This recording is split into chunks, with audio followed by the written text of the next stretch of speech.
ভালো আছেন তো না? জি স্যার, ভালো আছি আলহামদুলিল্লাহ। উম, কোথাও কি ডিউটি পড়ছিল নাকি না? কোনো পড়ে নাই? না স্যার, ডিউটি দেয়নি আমাদের। আচ্ছা, যাক ভালো হয়েছে। ডিউটি করা জি স্যার। মানেই এগুলো অনেক প্রেশার, অনেক 2-3 দিন ধরে ঝামেলা। ঝামেলা থাকতে হয়। জি সবচেয়ে বড় স্যার। কথা মানে ওই যে আপনাদের তো প্রিজাইডিং অফিসার হিসেবে দেয়, প্রিজাইডিং অফিসারদের সবচেয়ে দায়িত্ব বেশি থাকে। রিস্ক থাকে, দায়িত্ব বেশি থাকে। ওগুলো দেয়নি, ভালো হয়েছে। উম, একদিন আগে যেতে হয়, গিয়ে নিয়ে আসতে হয়, রাতে ঘুমানোর ঠিক মতো অবস্থা থাকে না। আমাদেরও দেয়নি, আমরাও খুবই লাকি, মানে নর্মালি দেয় প্রতিবারে, জি স্যার। কিন্তু জি। দেয়নি। আমরাও মানে এই কারণে গ্রামের বাড়িতেও আসতে পারছি, একটু ছুটি কাটাতে পারছি। হ্যাঁ হ্যাঁ, জি স্যার, জি। আচ্ছা, তাহলে আমরা ক্লাসটা শুরু করি। আজকে আমরা আসসালামু আলাইকুম সবাইকে, আমি লিমন সরকার, প্রভাষক 36তম বিসিএস হিসাব বিজ্ঞান বিভাগ, নওগাঁ সরকারি কলেজ নওগাঁ এবং এক্স ব্যাংকার। ব্যাংকার বন্ধু, আজকে আমরা আপনাদের ট্রেড ফাইন্যান্স অ্যান্ড ফরেন এক্সচেঞ্জের একটা গুরুত্বপূর্ণ chapter, module B, international trade payment methods, সেটা নিয়ে আলোচনা করব।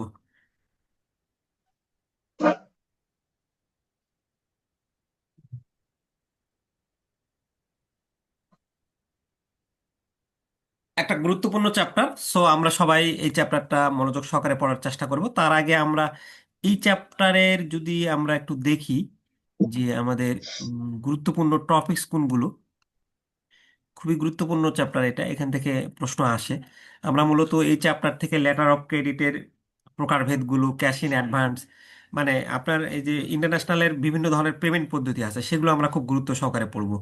Documentary collection, open account, stand by letter of credit, document against payment এবং ডকুমেন্ট এগেনস্ট অ্যাকসেপ্টেন্সের মধ্যে ডিফারেন্সগুলো কি কি, ট্রান্সফারেবল এলসি বলতে কি বোঝেন, operational procedure of stand by LC এবং ট্রান্সফারেবল এলসি, ডকুমেন্টারি কালেকশন এবং ডকুমেন্টারি ক্রেডিট, এগুলো সম্পর্কে আমরা ছোট ছোট ধারণা রাখবো। তাহলে প্রশ্ন আমাদের যদি শর্ট কোয়েশ্চেনও আসে বা ডিফারেন্স আসে বা বড় প্রশ্ন আসে, যেভাবে আসুক না কেন আমরা পরীক্ষায় ভালো করতে পারবো।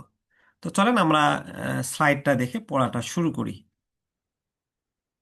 আচ্ছা, প্রথমে হচ্ছে আমাদেরকে what do mean by purchase or sell contract. আপনি পার্সেস কন্ট্রাক্ট বা সেল কন্ট্রাক্ট বলতে কি বোঝেন? এই ধরনের প্রশ্ন পরীক্ষাতে আসে না, বাট আপনার কনসেপ্টটা ক্লিয়ার করার জন্য আমরা এখানে দিয়েছি জাস্ট।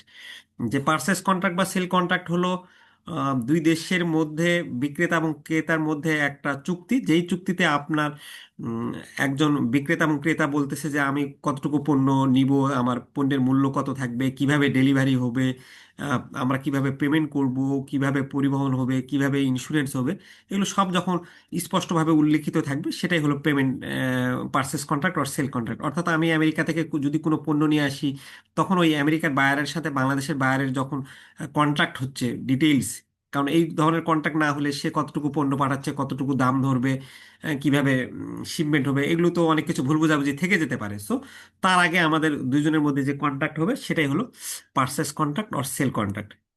আচ্ছা, what is the main components of a standard purchase or sell contract? যখন পার্সেস কন্ট্রাক্ট বা সেল কন্ট্রাক্টে যাবে তখন এর উপাদানগুলো কি কি? তো নর্মালি ওই যে আমি বাংলাদেশ থেকে কে পার্সেস করতেছে এবং বিদেশে থেকে কে থাকতেছে, ক্রেতা এবং বিক্রেতার নাম স্পষ্টভাবে উল্লেখ থাকবে। এটাও প্রশ্ন আসবে না পরীক্ষাতে, কিন্তু জাস্ট আপনার একটা আইডিয়া ডেভেলপমেন্টের জন্য। পণ্যের বিবরণ, এখানে ক্রয় বিক্রয় করা পণ্যের বিস্তারিত বিবরণ দেওয়া থাকবে, আপনারা একটু জাস্ট পয়েন্টগুলো মুখস্থ রাখবেন বা একটু দেখে রাখবেন। তারপর কিভাবে প্রোডাক্টের প্রাইসটা পরিশোধ করা হবে, সরবরাহের শর্তাবলী, কিভাবে প্রোডাক্টটা সরবরাহ করা হবে, কোন কুরিয়ার দিয়ে, সত্ত্বের হস্তান্তর, কখন পণ্যের মালিকানা ক্রেতার কাছে হস্তান্তর হবে তা উল্লেখ করা হয়, এবং প্রযোজ্য আইন ও বিরোধ নিষ্পত্তি, কোন দেশের আইন এক্ষেত্রে প্রযোজ্য হবে, এবং কোনো কিছু যদি দুইজনের মধ্যে বিরোধ হয় তাহলে তখন সেটা চুক্তিতে উল্লেখ থাকবে। আচ্ছা, how many trade payment methods R available globally, name দেশ। এই যে আমরা একটা দেশ আর একটা দেশের সঙ্গে যখন ব্যবসা বাণিজ্য করতেছি তখন কত ধরনের পেমেন্ট পদ্ধতিগুলো আছে এবং পেমেন্ট পদ্ধতিগুলোর নামগুলো কি কি। সো পেমেন্ট পদ্ধতির নামগুলো আমাদের জানা উচিত অবশ্যই ভালো করে, এটা আমরা ভালো করে পড়বো, এটা গুরুত্বপূর্ণ প্রশ্ন। আচ্ছা, এখন বলতেছে যে বিভিন্ন পেমেন্ট পদ্ধতি আছে, তার মধ্যে একটা হলো ক্যাশ ইন অ্যাডভান্স। তো এটা নাম শুনেই যেহেতু বুঝতে পারছি যে টাকাটা আগে দিতে হবে, তারপর প্রোডাক্টটা পাঠাবে। যে এখানে ক্রেতা আগে পুরো টাকা দেয়, এরপর বিক্রেতা পণ্য পাঠাই। যেমন আমরা যখন এআইবিবির বইগুলো নিয়ে আসতেছিলাম, তখন আমরা প্রি বুকিং করছিলাম যে আপনারা কারা আগে আগে আপনারা টাকা দেবেন, দেন আমাদের প্রোডাক্টটা হাতে আসলে আমরা পাঠাই দিব। সো এটাকে আমরা বলতেছি ক্যাশ ইন অ্যাডভান্স, খুবই সহজ। 2 নম্বর হচ্ছে হলো ওপেন অ্যাকাউন্ট। ওপেন অ্যাকাউন্টের ক্ষেত্রে ক্রেতা আগে পণ্য পাঠায়, পরে ক্রেতা নির্দিষ্ট সময়ের মধ্যে টাকা দেয়। এটা একটা টাইম থাকে 30 থেকে 60 দিন। মানে বিক্রেতা পণ্য পাঠাই দিবে, মানে আমি আগে পণ্য পাঠালাম, তারপর আপনি পণ্য রিসিভ করে আপনি একটা নির্দিষ্ট সময়ের পর টাকাটা পাঠালেন। যেমন বাংলাদেশি রপ্তানিকারক টি শার্ট ইউকেতে পণ্য পাঠায়, ইউকে ক্রেতা প্রোডাক্ট পাওয়ার পর 60 দিন পর টাকা দিয়ে দেয় আর কি। আচ্ছা। তারপর ডকুমেন্টারি কালেকশন একটা পদ্ধতি আছে। ডকুমেন্টারি কালেকশন কি?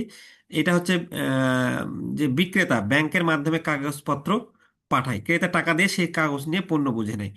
মানে আমি ধরে নেন ভারত থেকে পেঁয়াজ আমদানি করতেছি, তাহলে ভারতের যে বিক্রেতা সে পেঁয়াজ পাঠানোর সাথে সাথে ওই দেশে যেহেতু মাঝখানে ভায়া হয়ে ব্যাংক তো কাজ করে, তখন ভারতের বিক্রেতা ব্যাংকের মাধ্যমে কাগজপত্রগুলো পাঠাচ্ছে, এবং বাংলাদেশের যিনি ক্রেতা আছেন সেই ক্রেতা এই টাকা দিয়ে এই সেই কাগজটা নিয়ে পণ্যটা বুঝে নেবে আর কি। যে উনি যখন পাঠালো, তখন ওই পেঁয়াজ যখন পাঠালো, বাংলাদেশের যিনি ক্রেতা উনি ওই পেঁয়াজটা নেওয়ার আগে যে কাগজপত্র, কারণ ব্যাংক তো আর এমনি এমনি কাজ করবে না, তখন সে কাগজপত্র জমা দিয়ে আহ, কাগজপত্র সবকিছু ঠিক থাকলে তখন ব্যাংক তাকে কি বলে আপনার তার মাল বুঝাই দিল আর কি। আর লেটার অফ ক্রেডিট, ক্রেতার ব্যাংক শর্ত পূরণ হলে বিক্রেতাকে টাকা দেওয়ার নিশ্চয়তা দেয়। যেমন একজন বাংলাদেশি ব্যবসায়ী চীন থেকে পণ্য আনতে ব্যাংকের মাধ্যমে এলসি খোলে। এটা তো আপনারা সবসময় জানেন যে এলসিটা, যে লেটার অফ ক্রেডিটটা আমরা কিভাবে হয়, যে এই যে বাংলাদেশের ব্যবসায়ী উনি যখন চীন থেকে ধরে নেন কিছু মোবাইল নিয়ে আসতেছে, তো চীনের যে ব্যবসায়ী, তো সে তো বাংলাদেশের ওই ব্যবসায়ীকে ঠিকমতো মানে তার কথাই যা, শুধু যদি সে প্রোডাক্টটা পাঠাই দেয়, প্রোডাক্টটা পাঠানোর পরে তার তো রিস্ক থাকতে পারে যে বাংলাদেশের ব্যবসায়ী টাকা পাঠাবে কিনা। তখন ওই চীনের ব্যবসা বলে যে ভাই, তুমি এর মাঝখানে একজন ব্যাংকে নিয়ে আসছো, যে ব্যাংক আমার গ্যারান্টর হয়ে থাকবে, বা ব্যাংক মাঝখানে আমাদের সবগুলো কাজ করবে, তাহলে আমি তোমার উপর আস্থা পাবো বা ভরসা পাবো। হুম। তোমার পক্ষে একজন ব্যাংক গ্যারান্টি দিবে। তখন এই বাংলাদেশের ব্যবসায়ীর পক্ষে দেখাচ্ছে যে আপনি যদি ইসলামী ব্যাংকে চাকরি করেন, ইসলামী ব্যাংক বলে যে চীনের ব্যবসায়ীকে তুমি প্রোডাক্ট পাঠিয়ে দাও, নিশ্চিন্তে থাকো, আমি সবকিছু কাগজপত্র দেখে টেকে সবকিছু ঠিক হলে তোমাকে পণ্য পাঠিয়ে দিব। তাহলে এই যে চীন তখন কি বলে যে তুমি আগে একটা এলসি খোলো, এই মাঝখানে যে উম, আপনার বাংলাদেশের ব্যাংকটা এই বাংলাদেশি ব্যবসায়ীকে যে সুযোগ সুবিধাগুলো দিচ্ছে লেটার অফ ক্রেডিট খোলার মাধ্যমে, তখন কিন্তু সে উম, যদি এই ক্রেতা মানে কে বাংলাদেশের যে আহ, ব্যাংক যদি দেখে যে সবকিছু শর্ত পূরণ হয়েছে, তখন সে ওই চীনের ব্যবসায়ীকে বলতেছে যে আমি তোমাকে টাকা দিয়ে দিব আর কি এইগুলো। মানে তাহলে এখানে যেহেতু ব্যাংক আছেন, তখন কিন্তু এই চীনের ব্যবসায়ীর টাকা মার যাওয়ার সম্ভাবনা খুব কম থাকে আর কি। কারণ ব্যাংক তো একটা প্রতিষ্ঠান, সো সে তো কোনো কিছু মানে না জানে শুনে করবে না। আচ্ছা, বিশ্বে বাণিজ্য বাজারের প্রেক্ষাপটে কোন ট্রেড পেমেন্ট পদ্ধতিটি সবচেয়ে বেশি পছন্দীয়? তো গ্লোবাল ট্রেডের মধ্যে আপনার সবচেয়ে বেশি পেমেন্ট পদ্ধতি হচ্ছে হলো পছন্দের আপনার লেটার অফ ক্রেডিটটা। হ্যাঁ, গোটা বিশ্বে এইটা বেশি চলে এখন। এটা আমরা ভালো করে পড়বো। লেটার অফ ক্রেডিটটা কেন পছন্দ? কারণ এইখানে কিন্তু উম, এই ব্যাংক গ্যারান্টি দেয়, আর ব্যাংক যেহেতু গ্যারান্টি দেয়, তাহলে ব্যাংক তো বিশ্বস্ত প্রতিষ্ঠান, সো রপ্তানিকারক নিশ্চিন্তে থাকে। তারপর এই এলসি কিন্তু বিশ্বাস তৈরি করে, যে অপরিচিত দেশ বা কোম্পানির সঙ্গে বাণিজ্যে এলসি দুই পক্ষের মধ্যে বিশ্বাস তৈরি করে। কারণ ওই চীনের যিনি ব্যবসায়ী, তিনি তো জানেন না যে আমি যাকে পণ্য পাঠাচ্ছি সে কতটুকু বিশ্বাসযোগ্য, কিন্তু যখনই ব্যাংক একটা মাঝখানে আসে, তখন কিন্তু তাদের দুইজনের মধ্যে বিশ্বাস তৈরি হয়। ঝুঁকি কমায়, টাকা না পাওয়া, প্রতারণা বা রাজনৈতিক সমস্যার মতো ঝুঁকি এলসি কিন্তু কমিয়ে দেয়, কারণ টাকা সে পাবেই, ওইরকম টাকা পাবে না এরকম মার যাবে, এটা তো সম্ভাবনা খুব কম থাকে। ডকুমেন্ট দেখে টাকা দেয়, নির্ধারিত কাগজপত্র ঠিক থাকলে। আবার ব্যাংক বললো আর সঙ্গে সঙ্গে সে যে ব্যাংক টাকা পাঠিয়ে দিবে এমন তো না। ব্যাংক দেখবে যে তুমি শিপমেন্ট করছো কিনা, তোমার লেটার অফ কি বলে ওই যে শিপে প্রোডাক্ট পাঠাইছো কিনা, ওটার আবার কাগজপত্র থাকে, সবকিছু ঠিক থাকলেই তো ব্যাংক টাকা দেবে। তো ব্যাংক তো এইগুলো ক্ষেত্রে এক্সপার্ট, যে কাগজপত্র দেখেই সে বুঝতে পারবে যে হয়েছে কিনা। আর আন্তর্জাতিকভাবে স্বীকৃত এলসি সারা বিশ্বে গ্রহণযোগ্য এবং ইউসিপি 600-র মতন আন্তর্জাতিক নিয়ম মেনে চলে।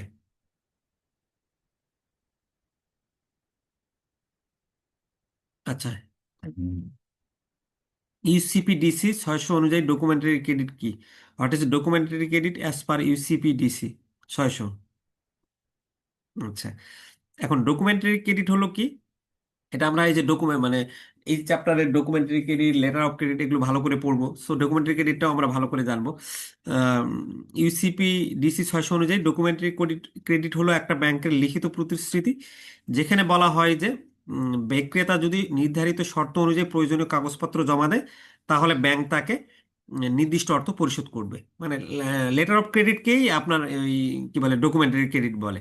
তার মানে আমি ওই চীনের বিক্রেতাকে বলতেছে তুমি যদি সবকিছু কাগজপত্র জমা দাও, তাহলে আমি তোমাকে নির্দিষ্ট অর্থ পরিশোধ করার নিশ্চয়তা দিচ্ছি। তো এবং এই এলসিটা আবার এই প্রক্রিয়ায় ব্যাংক ক্রেতার পক্ষে কাজ করে। ওই যে বাংলাদেশের যে ব্যবসায়ী চীন থেকে নিয়ে আসতে চাচ্ছে, বাংলাদেশের ব্যবসায়ীর পক্ষে হয়ে যে কাজ করতেছে, আহ, তখন উনি ক্রেতার পক্ষে কাজ করতেছেন এবং নির্ধারিত শর্ত পূরণ হলে বিক্রেতাকে টাকা দেয়। এটা আন্তর্জাতিক বাণিজ্যে আমরা জানি যে উভয় পক্ষের জন্য এটা নিরাপদ ব্যবস্থা। সো এটা তো আমরা এলসি নিয়ে অনেক পড়লাম, ওইটাই। আচ্ছা, ডকুমেন্টারি ক্রেডিট রপ্তানিকারক এবং আমদানিকারক উভয়কেই সুরক্ষা প্রদান করে। হ্যাঁ, বা এলসি আপনার উভয়কেই যে সুরক্ষাটা দিচ্ছে, নিরাপত্তাটা দিচ্ছে, এটা কিভাবে দিচ্ছে? আচ্ছা, এটা দিচ্ছে এইভাবে যে ডকুমেন্টারি ক্রেডিট আমদানিকারক এবং রপ্তানিকারক উভয়ের জন্য যেভাবে সুরক্ষা প্রদান করে। রপ্তানিকারকের সুরক্ষা: যদি বিক্রেতা সঠিক কাগজপত্র জমা দেয়, উম, তবে ব্যাংক তার পেমেন্ট নিশ্চয়তা করে। সো রপ্তানিকারক যিনি এক্সপোর্ট করতেছেন তার একটা সুরক্ষা পাচ্ছে। আমদানিকারকেরও সুরক্ষা কিরকম? আমদানিকারক আহ, ব্যাংকে যেহেতু ছেড়ে দিয়েছে, ব্যাংক এগুলো কাগজপত্র সবকিছু দেখবে। ব্যাংক একটা বিশ্বস্ত প্রতিষ্ঠান। সো এদিকে আমদানিকারকেরও কিন্তু সুরক্ষা, যে বিক্রেতা জাস্ট প্রোডাক্টটা না পাঠাইতেও তো পারে, কিন্তু বাট যখন ব্যাংক আসবে যে তুমি শিপের পাঠাইছো কিনা, সে কাগজপত্র দেখে নিশ্চিত হয়ে তারপর কিন্তু সে পেমেন্ট করবে। সো এইখানে ইম্পোর্টারও কিন্তু সুরক্ষা পাচ্ছে এবং ব্যাংক একটা নিরপেক্ষভাবে এখানে কাজ করছে আর কি। যেমন উদাহরণ বলতে পারি, একজন বাংলাদেশি ক্রেতা জাপান থেকে ইলেকট্রনিক পণ্য আনতে এলসি খোলে। জাপানি বিক্রেতা সঠিকভাবে পণ্য পাঠিয়ে কাগজপত্র জমা দেয়, ব্যাংক তাকে টাকা দেয়, আর ক্রেতা নিশ্চিন্তে পণ্য পায়। আচ্ছা, stand by letter of credit বলতে কি বোঝায়? এই যে এখন 96 বিপিএতে এসেছে। আমরা এই ধরনের ক্রেডিট কেন ব্যবহার করি এবং how does it differ from an ordinary credit আর কি। আচ্ছা, stand by letter of credit হলো ব্যাংকের একটা গ্যারান্টি। আমরা স্ট্যান্ড বাই লেটার অফ ক্রেডিটও কিন্তু ভালো করে পড়বো, যেমন documentary credit, stand by letter of credit, যেখানে বলা হয় যে যদি ক্রেতা তার অর্থনৈতিক বা কার্য সম্পাদন দায়িত্ব পালন করতে ব্যর্থ হয়, তাহলে ব্যাংক টাকা পরিশোধ করবে। ব্যাংক এখানে নির্দিষ্ট গ্যারান্টি দিচ্ছে যে যদি ক্রেতা না পারে, তাহলে আমি পরিশোধ করব। এটা একটা নিরাপত্তা বেষ্টনী হিসেবে কাজ করে। একটা উদাহরণস্বরূপ আমরা বলতেছি যে বাংলাদেশের একটা কনস্ট্রাকশন কোম্পানি বিদেশি টেন্ডারে অংশ নিল। সেখানে কোম্পানির বিশ্বাসযোগ্যতা দেখাতে তারা stand by letter of credit দেয়, যে ওই বিদেশি সরকারকে বা যাদের পক্ষ হয়ে মানে যাদের জন্য কাজ করতেছে, তখন ওই ব্যাংক বলতেছে যে আমার কোম্পানি, এই কনস্ট্রাকশন কোম্পানি যদি তোমাকে না দিতে পারে, তোমার কাজ যদি না করতে পারে, তাহলে আমরা চুক্তি যদি না মানে আমরা ক্ষতিপূরণ দিব। তাহলে এই stand by letter of credit ব্যবহার করলে চুক্তিতে আস্থা ও নিরাপত্তা বাড়ে আর কি। বড় ধরনের প্রকল্প, টেন্ডার বা দীর্ঘমেয়াদী চুক্তিতে এক পক্ষকে নিশ্চিত করতে হয় যে অন্য পক্ষ ব্যর্থ হলেও ব্যাংক ক্ষতিপূরণ দিবে। আর সাধারণ লেটার অফ ক্রেডিট থেকে এটা ভিন্ন কারণ, আহ, একটি সাধারণ ডকুমেন্টারি লেটার অফ ক্রেডিট হলো একটা প্রধান পেমেন্ট পদ্ধতি, যেখানে পণ্য পাঠানোর কাগজ দেখালে ব্যাংক টাকা দেয়।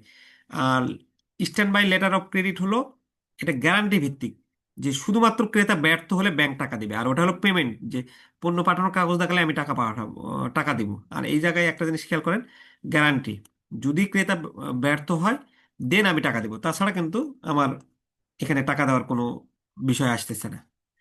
ফেলিওর হলে আমি দিব এটা। আচ্ছা, বাংলাদেশে স্ট্যান্ড বাই এলসির স্ট্যান্ডার্ড অপারেশনাল পদ্ধতি ব্যবহার করো, দেখেন 96তমতে এসেছে। So stand by letter of credit আমাদের জন্য গুরুত্বপূর্ণ। তাহলে এটার অপারেশনাল মানে আমরা এটা যদি করতে যাই, তাহলে কিভাবে এই স্ট্যান্ড বাই লেটার অফ ক্রেডিটের অপারেশনাল প্রসিডিউরটা হবে? তাহলে প্রথমেই আমদানিকারক বা ঠিকাদার ব্যাংকে স্ট্যান্ড বাই লেটার অফ ক্রেডিটের জন্য আবেদন করে। যে সঙ্গে জমা দেয় চুক্তিপত্র, আর্থিক তথ্য ইত্যাদি। হয়তো বা ব্যাংকে বলতেছে যে আমি অমুক আহ, কাজটা পাইছি ঠিকাদারি, উম, তুমি আমার পক্ষ হয়ে কাজ করবা, গ্যারান্টর হবা আর কি। তখন ব্যাংক কর্তৃক মূল্যায়ন ও অনুমোদন, ব্যাংক দেখে আবেদনকারীর ক্রেডিট ইতিহাস, দেখে যে আহ, সে আসলে, তাকে যে আমি এরকম একটা গ্যারান্টি দিব, তো তার আগের অতীত ইতিহাস কি এবং প্রকল্পগুলো সে বিশ্লেষণ করে। সব ঠিক থাকলে এইচবিএলসি লিমিট অনুমোদন করে স্ট্যান্ড বাই। আচ্ছা, এইচবিএলসি ইস্যু করা stand by letter of credit, bank সুইফটের মাধ্যমে stand by letter of credit issue করে এবং তা বেনিফিশিয়ারির ব্যাংকে পাঠায়। আচ্ছা, এরপরে ব্যাংক এটা ইস্যু করে এবং বেনিফিশিয়ারির ব্যাংকে পাঠালো, মেয়াদ ও শর্তাবলী, তারপর প্রসিডিউর যে stand by letter of credit, এটা মেয়াদ কত হবে, কি রকম শর্ত থাকবে, কত টাকা দিয়ে মানে গ্যারান্টর হবে, আন্তর্জাতিক নিয়ম ইত্যাদি উল্লেখ থাকে। বেনিফিশিয়ারির দাবি, আবেদনকারী ব্যর্থ হলে ওই যে বেনিফিশিয়ারি বলতে আমি আহ, কি বলে, যেই কোম্পানির জন্য বা যেই সরকার বা যেখানকার জন্য আমি কনস্ট্রাকশন কাজটা করতেছি, তো ওই কনস্ট্রাকশন কাজটা ব্যর্থ হইলে আমি যাকে টাকা দিব সেই হচ্ছে বেনিফিশিয়ারি।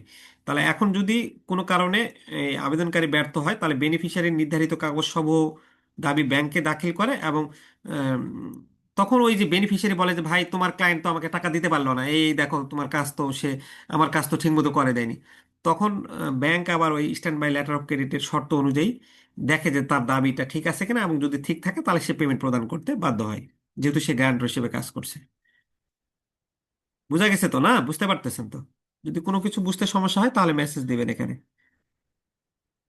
আচ্ছা, স্ট্যান্ড বাই এলসি নন পারফরমেন্সের সাথে সম্পর্কিত, এটা মানে কি? তো হ্যাঁ, নন পারফরমেন্সের সাথে সম্পর্কিত মানে যদি আপনার ক্রেতা বা ঠিকাদার চুক্তি অনুযায়ী কাজ সম্পন্ন না করে, তাহলে stand by letter of credit ব্যবহার করা হয়। এটি হতে পারে সময় মতো টাকা না দেওয়া, পণ্য না পাঠানো বা প্রকল্প শেষ না করা। তাহলে যদি না করে তখন ব্যাংক তার পক্ষ হয়ে টাকাটা দেয় ব্যর্থ হলে। এইচবিএলসি একটা গ্যারান্টির মতো কাজ করে, যেখানে আবেদনকারী ব্যর্থ হলে বেনিফিশিয়ারি ব্যাংকের কাছ থেকে টাকা দাবি করতে পারে এবং বিক্রেতা বা প্রকল্প মালিকের ঝুঁকি কমে যায়। এবং ব্যাংক শুধু তখনই টাকা দেয় যখন আবেদনকারী চুক্তির শর্ত পূরণ করতে ব্যর্থ হয়। ঠিক আগের আমরা যেভাবে বুঝালাম সেই ব্যাপারটা এখানে। আচ্ছা, হোয়াট ইজ ট্রান্সফারেবল এলসি বা হস্তান্তরযোগ্য এলসি কি? তাহলে আমরা লেটার অফ ক্রেডিট বা ডকুমেন্টারি ক্রেডিট পড়লাম, ভালো করে দেখবো। Stand by letter of credit দেখলাম, ভালো করে দেখবো। এই যে ট্রান্সফারেবল এলসি দেখবো ভালো করে। এগুলো সংজ্ঞা, ডিফারেন্স বা বড় প্রশ্ন আকারেও আসতে পারে। বা standard operational procedure of transferable LC in Bangladesh কি? তো ট্রান্সফারেবল এলসি হলো এমন একটা ক্রেডিট যা মূল বেনিফিশিয়ারি অন্য এক বা একাধিক দ্বিতীয় বেনিফিশিয়ারির কাছে হস্তান্তর করতে পারে। এইখানে ব্যাপারটা হচ্ছে এটি তখন ব্যবহৃত হয় যখন মূল বেনিফিশিয়ারি নিজে পণ্য উৎপাদন করে না। এইখানে দেখেন, উদাহরণটা দেখলে বুঝতে পারবেন। একটা বাংলাদেশি ট্রেডিং কোম্পানি ইউকে ক্রেতার কাছ থেকে একটা এলসি পায়। হুম। তো উম, এই ইউকে একজন উনি পণ্য কিনবে আমাদের কাছ থেকে, উনি এলসিটা পান। এখন কোম্পানিটা যেহেতু নিজে পণ্য তৈরি করে না, তাই চীনের সরবরাহকারীকে এলসিটা ট্রান্সফার করে।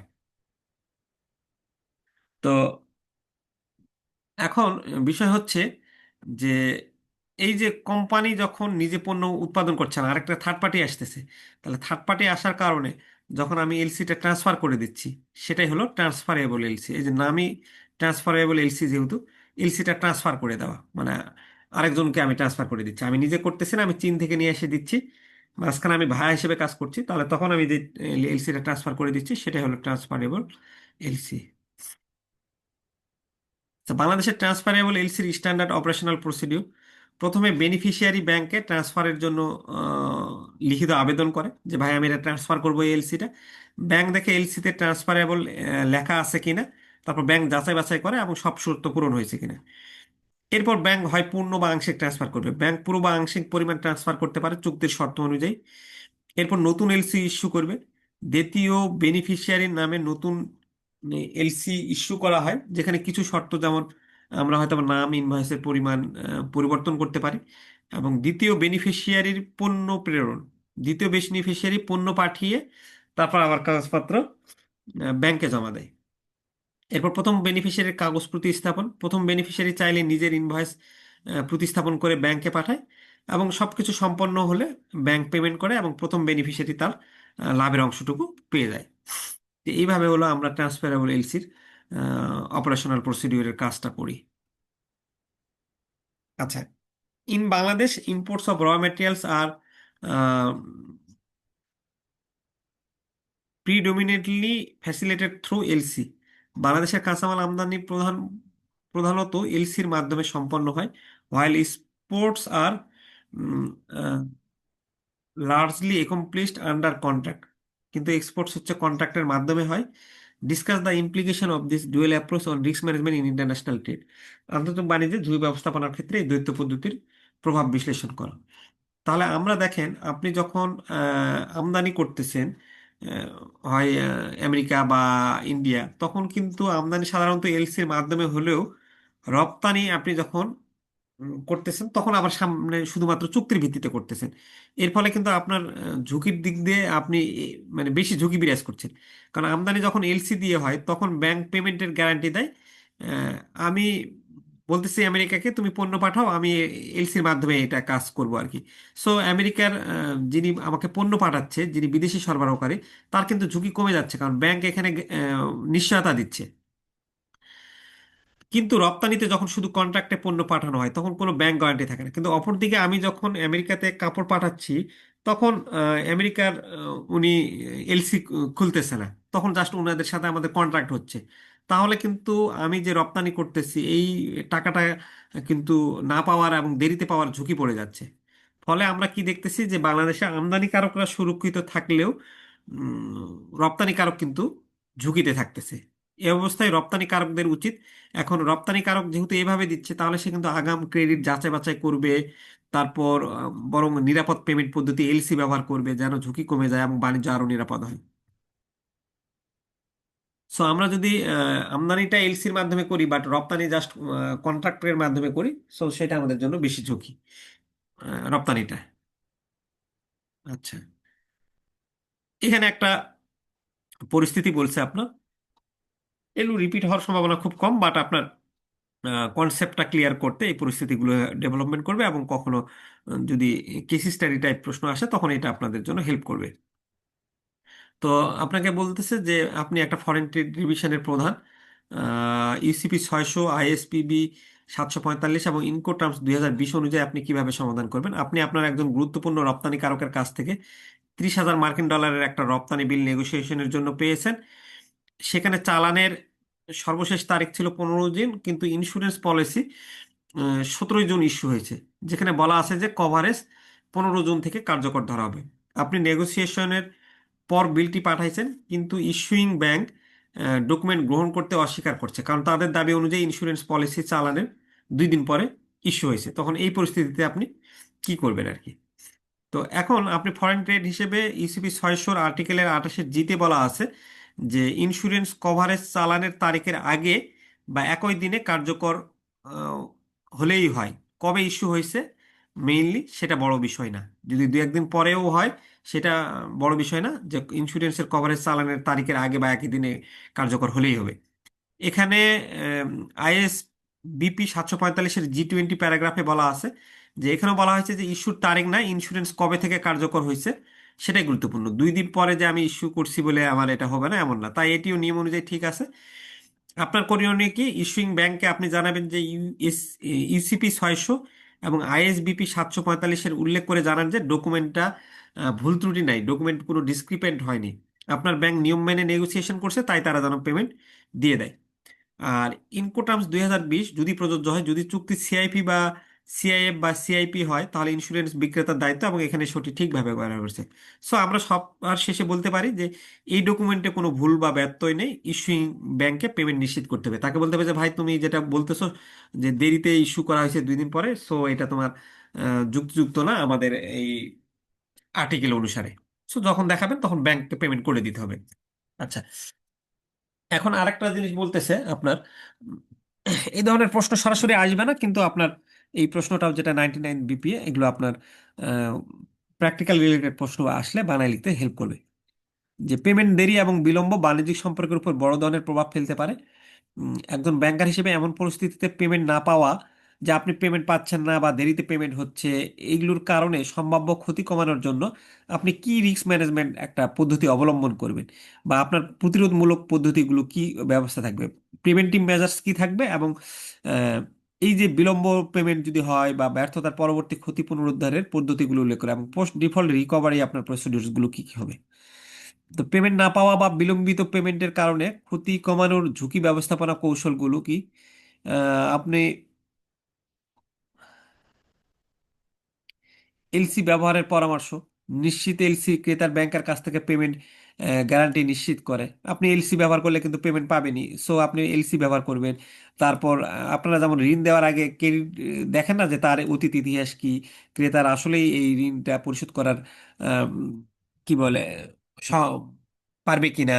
সো তাকে যে আমি এইরকম ভাবে প্রোডাক্ট পাঠাচ্ছি, সে আমাকে পরবর্তীতে পেমেন্ট করতে পারবে কিনা।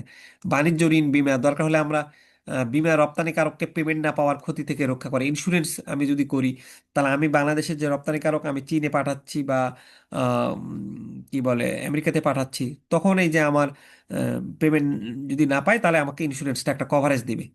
ডকুমেন্টারি কালেকশন ব্যবহার, পেমেন্ট না হওয়া পর্যন্ত কাগজপত্র হাতে রাখলে নিরাপত্তা বাড়ে। আমি যখন কি বলে আপনার আমেরিকাতে পণ্য পাঠালাম বা চীনে পণ্য পাঠালাম, তখন আমি কি বললাম যে ওই ব্যাংকে বললাম বা ওর সাথে চুক্তি হলো যে ও যতক্ষণ পর্যন্ত না আমার কাগজপত্র হাতে না দিবে, মানে পেমেন্ট না করবে, ততক্ষণ পর্যন্ত তোমরা কাগজপত্র দিবা না আর কি।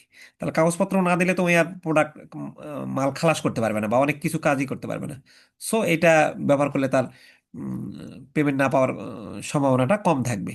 দ্রুত ক্রেতার সঙ্গে যোগাযোগ, সমস্যা হলে সঙ্গে সঙ্গে ক্রেতার সঙ্গে কথা বলবে। বীমা দামের উদ্যোগ নেওয়া, বীমা থাকলে যথাযথ নিয়মে ক্লেম করবে এবং আইন বা সালিসি পদক্ষেপ নেবে। সো এইভাবে আমরা ঝুঁকিটা কমাতে পারি। আর বিলম্ব বা পেমেন্ট না পাওয়ার পরে পরবর্তী ক্ষতিটা আমরা পুনরুদ্ধার করতে পারি কিভাবে, যে বিলম্ব হচ্ছে বা পেমেন্ট পাচ্ছে না, তখন আমরা দ্রুত ক্রেতার সঙ্গে যোগাযোগ করতে পারি যে ভাই তুমি কেন পেমেন্ট পাঠাচ্ছ না, কি ঘটনা। ক্রেতার ব্যাংক বা ট্রেড সংস্থাকে জানানো।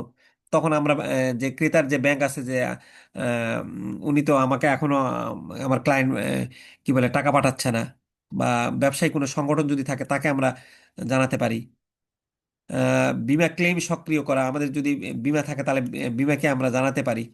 নতুন পেমেন্ট শর্ত আলোচনা, ক্রেতা আন্তরিক হলে যে তোমার কি সমস্যা, তোমার কি বিজনেসের কোনো খারাপ কিছু যাচ্ছে, দরকার হলে তুমি সময় নাও, বা কিস্তির রিশিডিউল করলেন আপনি, আইনি বা সালিসি পদক্ষেপ নিলেন এবং ঝুঁকিপূর্ণ হিসেবে রেকর্ড করলেন। সো এইভাবে আমরা এগুলোর আহ, করতে পারি। আচ্ছা, what do you mean by documentary collection? দেখেন এই যে 97 এবং 99-তে আসে documentary collection, documentary credit, stand by letter of credit, transferable letter of credit, আমরা এগুলো সংক্ষেপে জানবো কারণ এগুলো থেকে প্রশ্ন আসে। Discuss about the operational procedure of documentary collection. তাহলে ডকুমেন্টারি কালেকশন এমন একটা পেমেন্ট পদ্ধতি যেখানে বিক্রেতা পণ্য পাঠানোর পরে কাগজপত্র তার ব্যাংকের মাধ্যমে ক্রেতার ব্যাংকে পাঠায়। যে পণ্য যখন পাঠাই দিল, তখন invoice, bill of loading, bill of lading বলতে কি, ওই যে আমেরিকার যে বা আমি যে সৌদি আরব থেকে খেজুর নিয়ে আসবো রোজার সময়, তাহলে তখন সে এই খেজুরটা ধরে নেন যদি কোনো কারণে সে জাহাজের মাধ্যমে বা কি বলে উড়োজাহাজের মাধ্যমে দেয়, তাহলে তখন এই যে দেওয়ার সময় তাকে যেই পরিবহন যে পরিবহনের মাধ্যমে নিয়ে আসতেছে তারা যে কাগজগুলো দেয়, সেগুলোকে আমরা বলি বিল অফ লেডিং। তো এগুলো যখন বিক্রেতা আপনার ব্যাংকের মাধ্যমে ক্রেতার ব্যাংকে পাঠাচ্ছে, তখন সেই ক্রেতা টাকা প্রদান করলে বা বিল গ্রহণ করলে সেই কাগজপত্র পায় এবং পণ্য সংগ্রহ করতে পারে। এখন ক্রেতার ব্যাংকে কাগজগুলো চলে আসছে, তাহলে ক্রেতা তো প্রোডাক্টটা মাল খালাস করবে। তাহলে মাল খালাস করতে গেলে তার বিভিন্ন ধরনের কাগজপত্র তাকে আহ, বন্দরে দেখাতে হয়। সেক্ষেত্রে ওই যে ব্যাংক এটা আটকে রাখছে, এবং ব্যাংক বলতেছে যে তুমি আগে কাগজ আমাকে টাকা না দিলে তোমাকে আমি কাগজপত্র দিব না, হ্যাঁ। সো এই যে ডকুমেন্টারি কালেকশন মানে কাগজ কালেকশন করবে সে, আহ, মানে তার নামের মধ্যেই বোঝা যাচ্ছে। তো এটা কিভাবে কাজ করবে, সে টাকা দেওয়ার পর। তাহলে এখানে ব্যাংক কোনো পেমেন্ট গ্যারান্টি দেয় না, ব্যাংক শুধুমাত্র এজেন্ট হিসেবে কাজ করে। তো উদাহরণ, একজন বাংলাদেশি রপ্তানিকারক ইতালিতে পাটের ব্যাগ পাঠায় এবং কাগজপত্র তার ব্যাংকের মাধ্যমে দেখা যাচ্ছে বাংলাদেশ ইসলামী ব্যাংকের মাধ্যমে যদি সে কাজ করে, ইসলামী ব্যাংকের মাধ্যমে ইতালির যে ক্রেতা আছে ওই ইতালির ক্রেতার ব্যাংকে পাঠায়। ক্রেতা টাকা দিয়ে কাগজপত্র নিয়ে নেয় এবং পণ্য সংগ্রহ করে। আচ্ছা, ডকুমেন্টারি কালেকশন অপারেশনাল প্রসিডিউর, ক্রেতা এবং বিক্রেতার মধ্যে চুক্তি হবে যে তারা মূলত লেনদেনে ডকুমেন্টারি কালেকশন ব্যবহার করবে। পণ্য প্রেরণ, বিক্রেতা পণ্য পাঠায় এবং আমি এই যে বাংলাদেশের যে বিক্রেতা, সে ওই যে হ্যান্ডমেড প্রোডাক্টগুলো আমেরিকাতে পাঠালো এবং প্রয়োজনীয় কাগজ কিন্তু সে সংগ্রহ করে। রেমিটিং ব্যাংকে জমা, বিক্রেতা কাগজপত্র ও নির্দেশনা তার ব্যাংকে, যে বাংলাদেশের যে এই হস্তশিল্প প্রোডাক্টগুলো ইতালিতে পাঠাচ্ছে, সে তার ইসলামী ব্যাংকে কাগজপত্রগুলো জমা দেয়। এবং এই উম, ইসলামী ব্যাংক আবার কি করে, উম, এই রেমিটিং ব্যাংক, ইসলামী ব্যাংক আবার ইতালির ব্যাংকে, এই রেমিটিং ব্যাংক কাগজপত্র ক্রেতার দেশের ব্যাংকে, কালেক্টিং ব্যাংকে পাঠায়। ইতালির যে ভাই আমার ক্লায়েন্ট এই প্রোডাক্ট পাঠাইছে এত অমুক, এই যে শিপের তোমার বিল অফ লেডিং, এই যে ইনভয়েস, এগুলো সব পাঠায়। তারপর ক্রেতার পেমেন্ট বা গ্রহণ। এরপর ক্রেতা এই যে ইতালির, মানে আমার যে ইতালি উম, আছে, ইতালির যে আমি যে ইতালিতে পণ্য পাঠাচ্ছি, তাহলে ইতালিতে যে ক্রেতা আছে, সে আবার কি করে, ওই ব্যাংকে গিয়ে তার কালেক্টিং যে ব্যাংক, সে টাকা পেমেন্ট না করা পর্যন্ত এই ইতালির যিনি ব্যাংক, তাকে কাগজপত্র দেয় না। আর উম, ইতালির ক্রেতা এখন ব্যাংকের কাছে আসে, কারণ কাগজপত্র না পাইলে তো সে মাল খালাস করতে পারবে না। সো বাংলাদেশের যিনি বিক্রেতা, হস্তশিল্পকারক, সে কিন্তু নিশ্চিন্ত থাকতে পারতেছে যে আমি এভাবে পাঠালে, তাহলে মাঝখানে যে ইতালির ব্যাংক আছেন, আহ, উনি যেহেতু যতক্ষণ পর্যন্ত না টাকা দিচ্ছে ততক্ষণ পর্যন্ত মাল পাচ্ছে না, বা কাগজপত্র পাচ্ছে না। সো এটা তো আপনার নিশ্চয়তা দিবে। কাগজপত্র হস্তান্তর, পেমেন্ট বা গ্রহণের পর ক্রেতার ব্যাংক কাগজপত্র দিয়ে দেয় এবং ক্রেতা পণ্য সংগ্রহ করে। এখন এই যে ক্রেতা যখন পেমেন্ট করে দেয়, তখন ক্রেতার ব্যাংকে, ইতালির যে ব্যাংক, যে তোমার কাগজ নিয়ে নাও আর কি, তখন সে প্রোডাক্ট কালেক্ট করে। আর তারপর তো পরবর্তীতে এই ব্যাংক আবার রেমিটিং ব্যাংকে টাকা পাঠিয়ে দেয়। সো আমার বিশ্বাস এটা বুঝতে পারছেন। না বোঝার কিছু নাই, যেহেতু এভাবে বুঝিয়েছি। আচ্ছা, রিপিট প্লিজ। রিপিট বলতে কোনটা রিপিট করার কথা বলতেছে?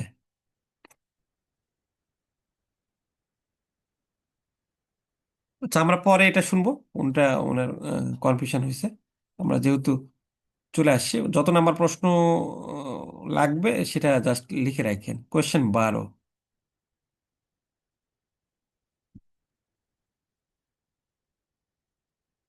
আচ্ছা, আমরা যেহেতু চলে আসছি, আমরা কোয়েশ্চেন 12 লিখে রাখেন, পরে আমরা এটা আসতেছি। আচ্ছা, প্রামাণ্যচিত্র সংগ্রহে কয়টি পক্ষ আছে, এগুলোর নাম দিন। How many parties are there in documentary collection, name this. তাহলে ডকুমেন্টারি কালেকশনে আমরা দেখতেছি যে আহ, এই বিক্রেতা বা রপ্তানিকারক, তাকে ইংলিশে বলা হয় ড্রয়ার, যিনি পণ্য পাঠান এবং পেমেন্ট দাবি করেন। অর্থাৎ বাংলাদেশের যিনি বিক্রেতা হস্তশিল্প পণ্য ইতালিতে পাঠাচ্ছেন, তাকে আমরা ড্রয়ার বলতেছি বা রপ্তানিকারক। আর ড্রয়ি বা ক্রেতা বা আমদানিকারক, যিনি পেমেন্ট করবেন বা বিল গ্রহণ করবেন। অর্থাৎ ইতালির যিনি ক্রেতা বাংলাদেশ থেকে হস্তশিল্প নিচ্ছেন, তিনি হচ্ছেন ড্রয়ি। রেমিটিং ব্যাংক, আমি বাংলাদেশ থেকে বাংলাদেশের ব্যাংক, ইসলামী ব্যাংক, যেটা বিক্রেতার ব্যাংক হিসেবে কাজ করতেছে, যিনি কাগজপত্র পাঠাচ্ছেন, তিনি হলো রেমিটিং ব্যাংক। এবং ইতালিতে যিনি আছেন, ইতালির ব্যাংক, সেটা হলো কালেক্টিং ব্যাংক। এই কাগজপত্র পাঠাচ্ছে ইতালির ব্যাংক, সেই কাগজপত্র গ্রহণ করতেছে এবং ওই ইতালির কি বলে, ক্রেতার কাছ থেকে টাকা সংগ্রহ করতেছে।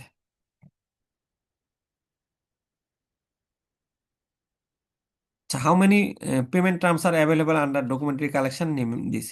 তাহলে ডকুমেন্টারি কালেকশনে আপনার হচ্ছে দুইটা পেমেন্ট টার্মস রয়েছে। একটা হলো ডকুমেন্টারি এগেনস্ট পেমেন্ট, আর একটা হলো ডকুমেন্টস এগেনস্ট অ্যাকসেপ্টেন্স। এটা হলো ডকুমেন্টস এগেনস্ট পেমেন্ট বলতে ভাই তুমি আহ, কি বলে পেমেন্ট করবা, নাম শুনে দেখেন, ডকুমেন্টস এগেনস্ট পেমেন্ট। তুমি পেমেন্ট করবা, তারপর ডকুমেন্টস নিবা। অর্থাৎ ওই ইতালির যে ক্রেতা, আম, সে যে হস্তশিল্প ক্রেতা, সে টাকা পরিশোধ করার পরেই কাগজপত্র পাবে ব্যাংক থেকে। আর ডকুমেন্টস এগেনস্ট একসেপ্টেন্স, এখানে কিন্তু দেখেন পেমেন্ট, আর এই জায়গায় খেয়াল করেন একসেপ্টেন্স, D/P, D/A। মানে তুমি ডকুমেন্টস পাবা যদি ক্রেতা বিল গ্রহণ করে এবং পরে টাকা দেওয়ার অঙ্গীকার করে, তখন কাগজপত্র পায়। ইতালির যে ক্রেতা, সে ইতালির ব্যাংকে বলতেছে যে তুমি আমাকে কাগজটা দাও, আমি বিলটা রিসিভ করছি, এই মর্মে সে হয়তো বা স্বাক্ষর করলো এবং আমি তোমাকে পরে টাকা দিচ্ছি। তার মানে এখানে সঙ্গে সঙ্গে আহ, সে ব্যাংকে টাকাটা দিচ্ছে না, বাট রিসিভ করছে, বিলটা গ্রহণ করছে এবং পরে টাকা দেওয়ার অঙ্গীকার করতেছে, প্রমিস করতেছে। সেটা হলো ডকুমেন্টস এগেনস্ট একসেপ্টেন্স। অর্থাৎ ডকুমেন্ট পাবা, একসেপ্ট মানে কি, তুমি এটা বিলটা পাইছো এই মর্মে স্বীকার করে নাও। আর এইখানে ডকুমেন্টস পাবা পেমেন্ট করলে। সো এই ডকুমেন্টারি কালেকশন দুই ধরনের, একটা হলো ডকুমেন্টস এগেনস্ট পেমেন্ট, আর একটা হলো ডকুমেন্টস এগেনস্ট অ্যাকসেপ্টেন্স। আচ্ছা, বিভিন্ন ধরনের বাণিজ্য লেনদেনের উপর তাদের সুবিধা অসুবিধা এবং উপযুক্ততার পরিধিতে এলসি এবং ডকুমেন্টারি সংগ্রহের মধ্যে তুলনা করো। ডকুমেন্টারি লেটার অফ ক্রেডিট এবং ডকুমেন্টারি কালেকশনের মধ্যে পার্থক্যগুলো খুব ভালো করে পড়তে হবে আমাদের। পার্থক্যগুলো তো পাস করার জন্য খুব গুরুত্বপূর্ণ। যদি 2 মার্কস আসে তখন এতগুলো মানে না লিখলেও চলবে। এখানে লেটার অফ ক্রেডিট শর্ত পূরণ করলে ব্যাংক সব কাজগুলো করলে বিক্রেতাকে পেমেন্ট গ্যারান্টি দেয়, যে আমার ক্লায়েন্ট যদি না পেমেন্ট করে তাহলে আমি তোমাকে পেমেন্ট দিব। আর ডকুমেন্টারি কালেকশন, এখানে ব্যাংক শুধুমাত্র কাগজ আদান প্রদান করে, কোনো গ্যারান্টি দেয় না। পেমেন্ট গ্যারান্টি, এখানে পেমেন্ট গ্যারান্টি থাকে, ইস্যুইং ব্যাংক গ্যারান্টি দেয়, থাকে না পেমেন্ট না পাওয়ার ঝুঁকি থাকে। ব্যাংকের ভূমিকা, লেটার অফ ক্রেডিটে ব্যাংকের ভূমিকা অনেক বেশি, ব্যাংক সক্রিয়ভাবে জড়িত এবং দায়বদ্ধ থাকে। এখানে ডকুমেন্টারি কালেকশন, ব্যাংক শুধু এজেন্ট হিসেবে কাজ করে, কাগজপত্রগুলো কালেক্ট করে দেয়। নিরাপত্তা, ডকুমেন্ট লেটার অফ ক্রেডিট দুজনেরই জন্য নিরাপত্তা বেশি এবং কম, বিক্রেতার জন্য ঝুঁকিপূর্ণ। এরকম ভাবে দেখে নেবেন, বাকিগুলো পারবেন।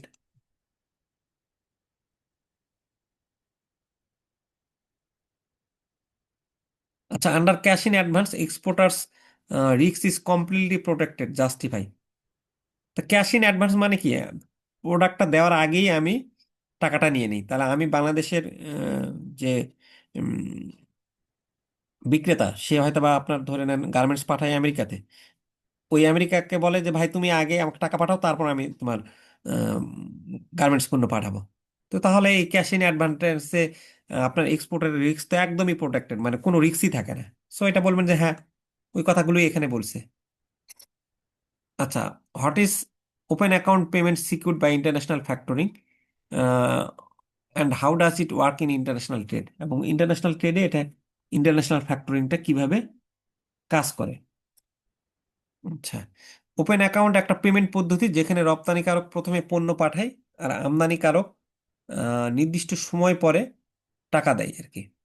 আমি গার্মেন্টস পণ্য পাঠালাম, পাঠানোর পরে আমদানিকারক 30 দিন, 60 দিন বা 90 দিন পরে, আগে আমি পাঠিয়ে দিলাম, হয়তো বা একটা টাইম থাকলো, এই টাইম পর সে টাকা দেবে।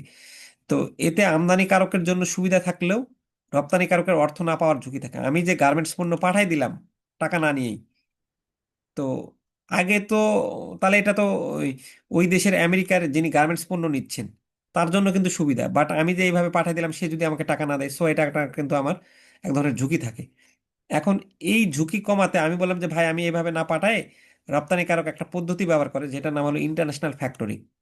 এটি একটা আর্থিক সেবা যেখানে ফ্যাক্টর, একটা আর্থিক প্রতিষ্ঠান বা ব্যাংক, বিদেশি ক্রেতার কাছ থেকে টাকা সংগ্রহ করে এবং অনেক ক্ষেত্রে রপ্তানিকারককে পেমেন্ট গ্যারান্টিও দেয় আর কি। এখানে ব্যাপারটা এরকম একটু সহজ করে বোঝেন, এটা ফ্যাক্টরিং যে ব্যাপারটা যখন আসে, ধরে নেন যে বাংলাদেশের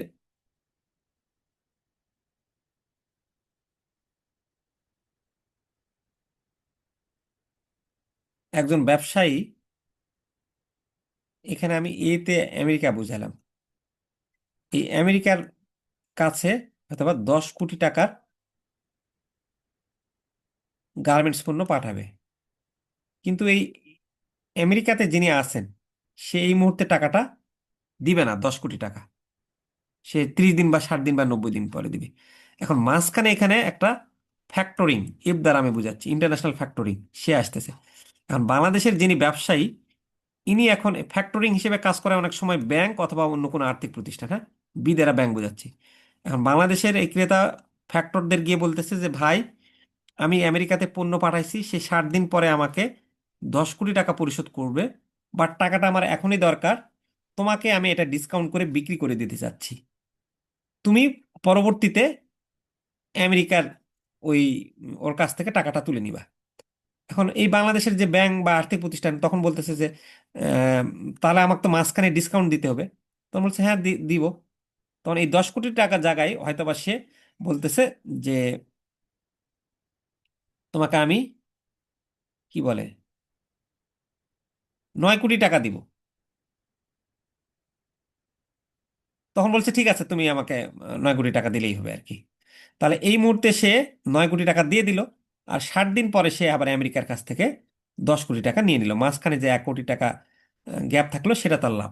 মানে আরেকটা জিনিস বলি, এই যে বাংলাদেশ মানে আমেরিকার এত তো হবে না, মানে আমি একটা উদাহরণ বুঝলাম যে আমেরিকার একজন ক্লায়েন্টের কাছে 10 কোটি টাকার পণ্য পাঠাইলো, বাট সে 60 দিনের মধ্যে, এখন দিবে না, 60 দিন পরে দিবে, বাট এই মুহূর্তে তার টাকা দরকার, তখন সে এই মুহূর্তে গিয়ে ব্যাংক বা আর্থিক প্রতিষ্ঠানকে বলছে, এলা হলো ফ্যাক্টরিং, যে আমি অমুকের কাছ থেকে আহ, এত টাকার পণ্য পাঠাইছি, এত টাকা পাবো, বাট সে এখনই আমাকে দিবে না, তুমি আমার এখনই টাকা দরকার, তুমি এই বিলটা আমি তোমাকে ডিসকাউন্ট করে দিচ্ছি, তোমার কাছে বিক্রি করে দিচ্ছি। তখন সে এই 10 কোটি টাকার জায়গায় যদি 10 কোটি দিয়ে দেয়, তাহলে তার ব্যাংকের কোনো লাভ থাকবে না, কারণ ব্যাংক তো আবার এটা কিছুদিন পর মানে এখনই টাকা টাকা দিচ্ছে এবং ব্যাংক সঙ্গে সঙ্গে টাকাটা পাচ্ছে না, ব্যাংক আবার 1 মাস বা 2 মাস পরে টাকাটা পাবে, তো এক ধরনের তো ঋণ।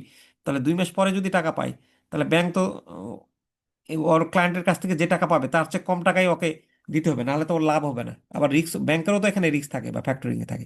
সো এইরকম ভাবে যখন ইন্টারন্যাশনাল ফ্যাক্টরিং আমরা ইউজ করি, তখন এটা রিস্কটা কমে যায়। এটাই হচ্ছে ইন্টারন্যাশনাল ফ্যাক্টরিং। আচ্ছা, এটা কিভাবে কাজ করে? রপ্তানিকারক আমদানিকারক ওপেন অ্যাকাউন্টে লেনদেন করতে রাজি হয়, তারপর একটা ফ্যাক্টর নিয়োগ করে, রপ্তানিকারক একটা ফ্যাক্টর কোম্পানির সাথে চুক্তি করে, তারপর রপ্তানিকারক পণ্য পাঠিয়ে ইনভয়েস দেয়, রপ্তানিকারক আবার ইনভয়েস, এখন ফ্যাক্টর কে সে সঙ্গে সঙ্গে বলবে আর ফ্যাক্টর রাজি হবে এমন তো না, ফ্যাক্টর তাকে কাগজপত্রগুলো দেখবে যে ইনভয়েস সে পণ্য টন্য পাঠাইছে কিনা। তারপর রপ্তানিকারক কি ইনভয়েস ফ্যাক্টরকে হস্তান্তর করে, ফ্যাক্টর আবার রপ্তানিকারকের ওই যে 80 বা 90% আগেই টাকা দিয়ে দেয়, দেওয়ার পরে পরবর্তীতে নির্ধারিত সময় হইলে ওই ফ্যাক্টর আমেরিকার যে আমদানি করছে গার্মেন্টস তার কাছ থেকে পুরো টাকাটা আদায় করে আর কি। ফ্যাক্টর বাকি টাকা সার্ভিস চার্জ বাবদ রপ্তানিকারককে দেয়। সো এইভাবে ফ্যাক্টরিংটা কাজ করে। আচ্ছা, ইন্টারন্যাশনাল ব্যাংক গ্যারান্টি বলতে কি বোঝেন আপনারা? ইন্টারন্যাশনাল ব্যাংক গ্যারান্টি হলো একটা লিখিত প্রতিশ্রুতি যা একটি ব্যাংক বিদেশি পক্ষকে মেইনলি দেয়, যেখানে বলা হয় যে যদি আবেদনকারী চুক্তি স্বার্থ পূরণে ব্যর্থ হয়, তাহলে ব্যাংক নির্দিষ্ট অর্থ পরিশোধ করবে। সো এটা আন্তর্জাতিক বাণিজ্য এবং চুক্তিতে ব্যাপকভাবে ব্যবহৃত হয়। আচ্ছা, what are the uses of international bank guarantee? International bank গ্যারান্টির ব্যবহারগুলো কি কি? আহ, এই যে যখন ইন্টারন্যাশনাল ব্যাংক গ্যারান্টি আপনি দিচ্ছেন, তখন কিন্তু এটা এটা প্রধান ব্যাপার পারফরমেন্স গ্যারান্টি, যদি নিশ্চিত করে যে বিক্রেতা বা ঠিকাদার চুক্তি অনুযায়ী কাজ শেষ করবে আর কি। পেমেন্ট গ্যারান্টি, এই যখন আপনি ইন্টারন্যাশনাল ব্যাংক গ্যারান্টি ব্যবহার করছেন, তখন নিশ্চিত করে যে আম, ক্রেতা বিক্রেতাকে টাকা পরিশোধ করবে, তখন বিক্রেতাও একটা আশ্বস্ত থাকে। টেন্ডার গ্যারান্টি নিশ্চিত করে যে টেন্ডার জিতলে বিডার চুক্তি স্বাক্ষর করবে। অ্যাডভান্স পেমেন্ট গ্যারান্টি, ক্রেতা আগাম টাকা দিলে যদি বিক্রেতা ডেলিভারি না দেয়, তাহলে সেই টাকা ফেরত পাওয়া যাবে। সো এইভাবে গ্যারান্টির সে কাজ করবে। আন্তর্জাতিক ব্যাংক গ্যারান্টিতে সাধারণত কয়টি পক্ষ জড়িত থাকে, এগুলোর নাম কি? এখানে আপনার 3টা পক্ষ থাকে। একটা হলো আবেদনকারী, যে পক্ষ ব্যাংকের কাছে গ্যারান্টি ইস্যু করতে অনুরোধ করে, সাধারণত ক্রেতা বা ঠিকাদার। তারপর ওই যে যেই প্রকল্পের মালিক, তার পক্ষে তো গ্যারান্টি ইস্যু করা হয়, তিনি হলেন বেনিফিশিয়ারি। বেনিফিশিয়ারি মানে যিনি প্রকল্পের মালিক। যদি কোনো কারণে এটা ব্যর্থ হয়, তাহলে আবেদনকারী যদি আমার কাজটা না করতে পারে, তখন ওই আবেদনকারীর যে ইস্যুইং ব্যাংক সে আমাকে এটা কি করবে, উম, টাকাটা পরিশোধ করবে। আবেদনকারী কাজ না করলে ক্ষতিপূরণ পাবে বেনিফিশিয়ারি। আর ইস্যুইং ব্যাংক, যে ব্যাংক গ্যারান্টি ইস্যু করে, ওই যে আবেদনকারীর পক্ষে যিনি, যে ব্যাংকটা ইস্যু করে যে ভাই আমি তোমার গ্যারান্টি দিচ্ছি, আমার ক্লায়েন্ট যদি কাজটা কমপ্লিট না করে, তোমার এই ঠিকাদারি রাস্তা কমপ্লিট না করে, তাহলে আমি টাকাটা তোমাকে দেবো আর কি। তাহলে যে ব্যাংক গ্যারান্টি ইস্যু করে সেটাই হলো ইস্যুইং ব্যাংক। এবং আবেদনকারী যদি কাজটা করতে ব্যর্থ হয়, তাহলে ওই যে আমি যার কি বলে রাস্তাটা করে দেওয়ার দিয়েছিলাম, তাহলে উনি হচ্ছেন হলো বেনিফিশিয়ারি, ওই প্রজেক্টের মালিক, তাকে আমি টাকা দেওয়ার প্রতিশ্রুতি দিই। সো 3টা পার্টি থাকে: অ্যাপ্লিকেন্ট, বেনিফিশিয়ারি, ইস্যুইং ব্যাংক। আচ্ছা, please explain with an example how stand by or demand guarantee can be useful tool for commercial import and export. আচ্ছা, কিভাবে stand by demand guarantee commercial tool এবং export করা যায়?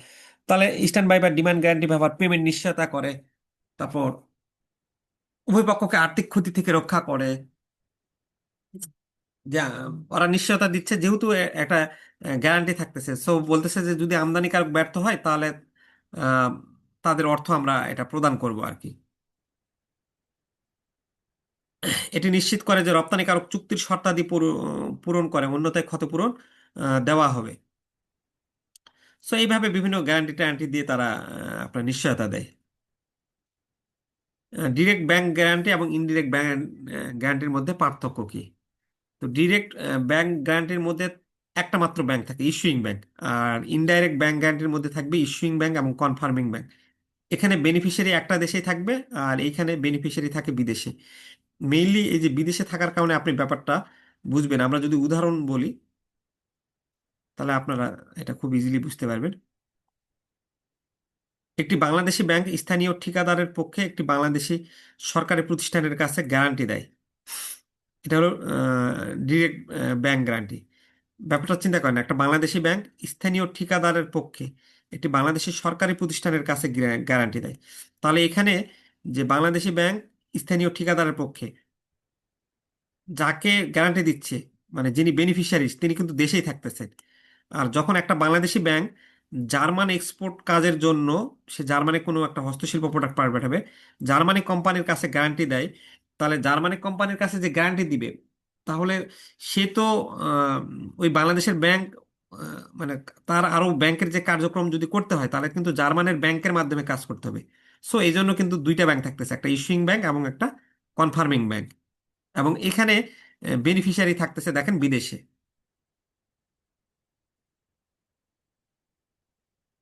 আচ্ছা, এরপরে আপনার বলতেছে পেমেন্ট অব্লিগেশন এবং সাপ্লাই চেইন ফাইন্যান্সের মধ্যে পার্থক্যটা কি।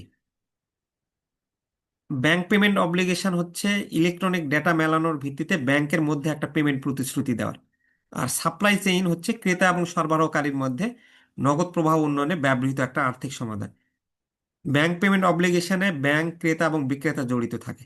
আর এইখানে সাপ্লাই চেইন ফাইন্যান্সে ক্রেতা বিক্রেতা থাকবে এবং ফাইন্যান্সিং ব্যাংক জড়িত থাকে। এখানে ডেটা মিলে গেলে ব্যাংকের মাধ্যমে পেমেন্ট নিশ্চিত করে, এটা ব্যাংক পেমেন্ট অব্লিগেশন। আর supply chain finance cash flow উন্নয়ন এবং পেমেন্টের সময় বাড়ানো।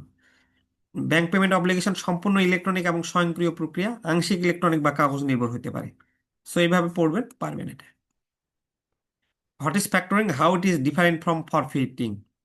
তো ফ্যাক্টরিংটা আমরা কি বললাম, ফ্যাক্টরিং এর মেয়াদ হবে ওই যে মাঝখানে একজনের কাছে আমি উম, বিক্রি করে দিচ্ছি আগেই টাকাটা নেওয়ার জন্য, ডিসকাউন্ট করে বিক্রি করতেছি। এই যে ফ্যাক্টরিং হলো স্বল্প মেয়াদী অর্থায়নের পদ্ধতি, যেখানে ব্যবসা প্রতিষ্ঠান তাদের পাওনাগুলো, মানে আমি ওই যে যার যার কাছ থেকে আমি টাকা পাবো সেই পাওনাগুলো আমি আগেই আরেকটা আর্থিক প্রতিষ্ঠানের কাছে ডিসকাউন্টে বিক্রি করে দিচ্ছি। ফ্যাক্টর পরে সেই টাকার কাছ থেকে ক্রেতা সংগ্রহ করে, আর মাঝখানে রপ্তানিকারক কি হয়, আগে ভাগেই নগদ টাকা পেয়ে যায় আর কি।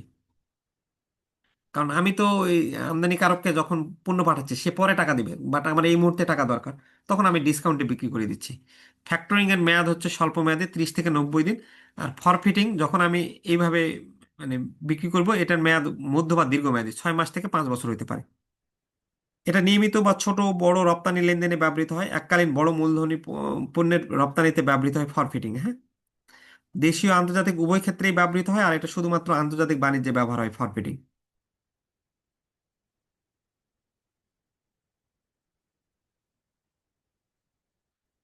আচ্ছা, what is your opinion regarding prospect of internal factoring for export under এত এত সার্কুলার।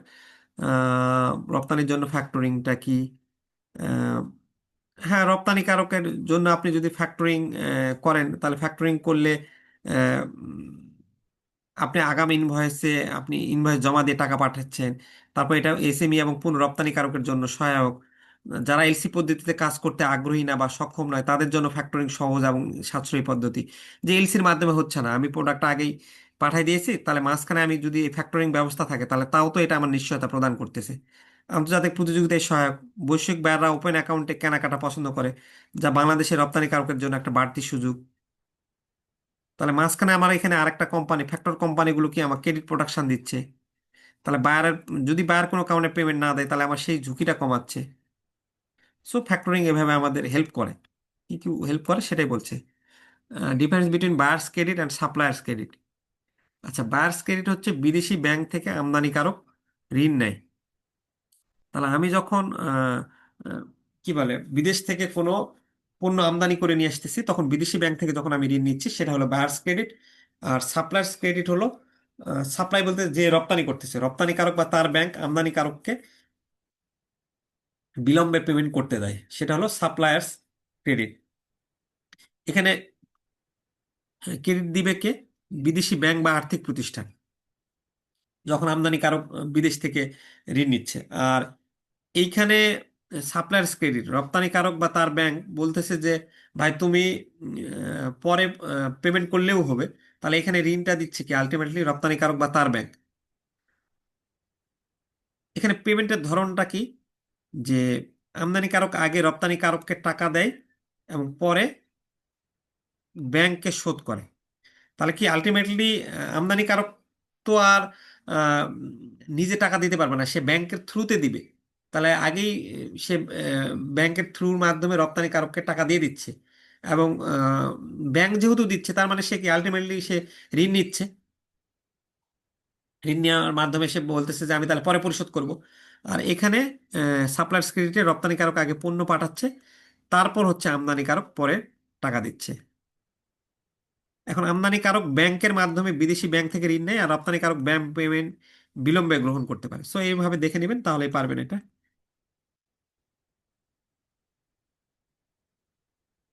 বাংলাদেশের ইম্পোর্ট ফাইন্যান্স এবং এক্সপোর্ট ফাইন্যান্সের ধরনগুলো কি কি, হ্যাঁ, major types of import finance এবং এক্সপোর্ট ফাইন্যান্স কি কি। তো এগুলো আমরা পড়ে আসলাম যে ইম্পোর্ট ফাইন্যান্সের মাধ্যমে আমরা আলোচনা করে আসি, জাস্ট আমি নাম পড়তেছি যে লেটার অফ ক্রেডিট আমরা একটা এক ধরনের ইম্পোর্ট ফাইন্যান্স, তারপর ট্রাস্ট রিসিপ্টের বিপরীতে ঋণ, এলটিআর, এগুলো আমরা পরের চ্যাপ্টারে আরো ডিটেলসে পড়বো। যে পণ্য গ্রহণের পর আমদানিকারককে স্বল্প মেয়াদী ঋণ দেওয়া হয় অর্থ প্রদানের পূর্বে। তারপর ডকুমেন্টের বিপরীতে অর্থায়ন, ব্যাংক রপ্তানিকারককে টাকা দেয় এবং আমদানিকারক পরে ব্যাংকে টাকা দেয়। তারপর বায়ার্স ক্রেডিট, এই যে দেখলাম আমরা ক্যাশ ইন অ্যাডভান্স, এগুলো বিভিন্ন যে পদ্ধতিগুলো পড়ে আসলাম সেই পদ্ধতিগুলো লিখে একটু ব্যাখ্যা করলেই হবে। রপ্তানি অর্থায়নের back to back LC, packing credit, অনেক সময় পণ্য প্রস্তুতির জন্য কাঁচামাল কিনতে রপ্তানিকারককে স্বল্প মেয়াদের ঋণ। বাংলাদেশের একজন দেখা যাচ্ছে যে আপনার বিদেশে হয়তোবা সে গার্মেন্টস পণ্য পাঠায়। তাহলে গার্মেন্টস পণ্য পাঠাতে গেলে এই গার্মেন্টস পণ্যর আরো যে ছোট ছোট বিভিন্ন কাঁচামাল আছে, সেই কাঁচামাল কিনতে গেলে তার যদি টাকার দরকার পড়ে তখন সে স্বল্প মেয়াদে ঋণ নেয় আর কি।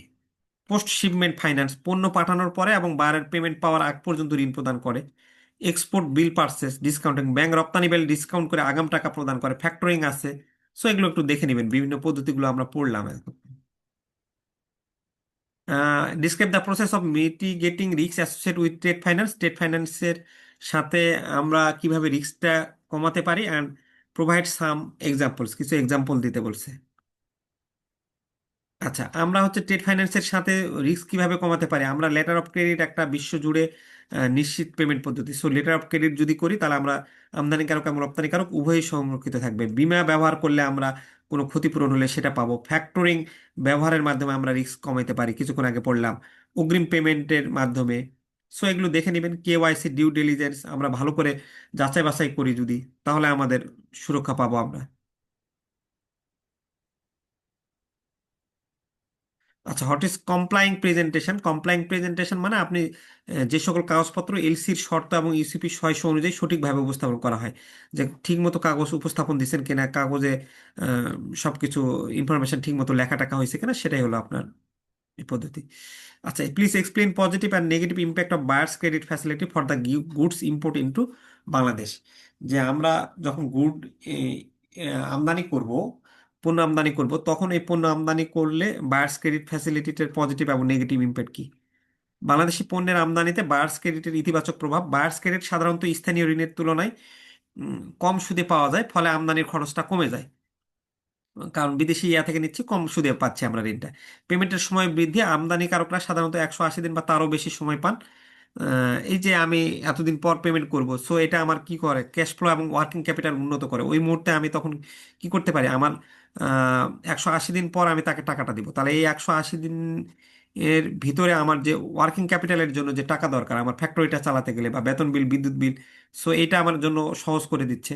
বড় পরিমাণ আমদানিতে সহায়ক, মেশিনারি বা কাঁচামাল আমদানিতে আগাম অর্থ ছাড়াই আমদানিকারকরা সুবিধা পায়। আর আন্তর্জাতিক প্রতিযোগিতায় সহজ সহায়তা হয়। এটা হলো ইতিবাচক প্রভাব।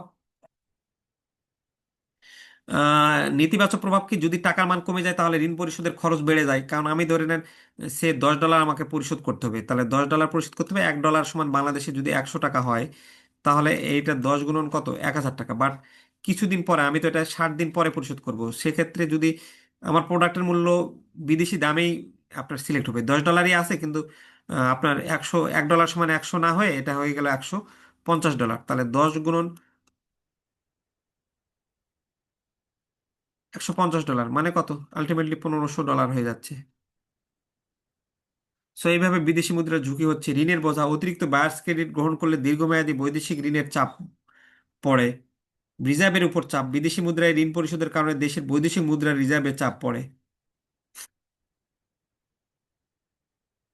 কারণ আমি ঋণ নিচ্ছি, তার মানে আমাকে পরে ডলারে পরিশোধ করতে হবে। আমার আলটিমেটলি তো বৈদেশিক মুদ্রার রিজার্ভ হবে না, বাইরের ব্যাংক থেকে ঋণ নিচ্ছি।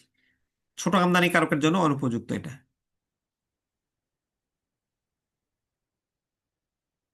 বিভিন্ন বাণিজ্য পেমেন্ট পদ্ধতির ক্ষেত্রে একজন রপ্তানিকারকের জন্য ঝুঁকির সুরি কি? What is the risk ladder for an exporter in regards to various trade payment methods? বিভিন্ন ট্রেড পেমেন্টের মধ্যে রিস্ক লেডারগুলো কি কি?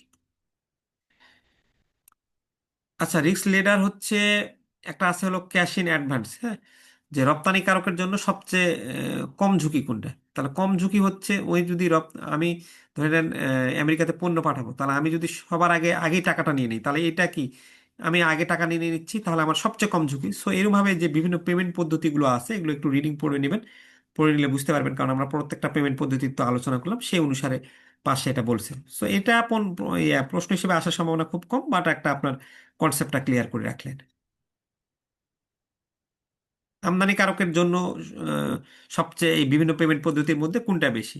তাহলে আমদানিকারকের জন্য ওপেন অ্যাকাউন্ট পদ্ধতি খুবই কম ঝুঁকি। কারণ হচ্ছে ওপেন অ্যাকাউন্ট পদ্ধতিতে ধরে নেন আমি আমেরিকা থেকে কি বলে চীন থেকে আমি টেকনোলজি প্রোডাক্ট নিয়ে আসবো, তাহলে এখানে ওপেন অ্যাকাউন্ট বলতে চীন থেকে আমি পণ্যটা আগে হাতে পাবো। আমি ওই চীনের কে বললাম যে ভাই তুমি আগে মোবাইল পাঠাবা, মোবাইল পাওয়ার পর আমি টাকাটা দিব।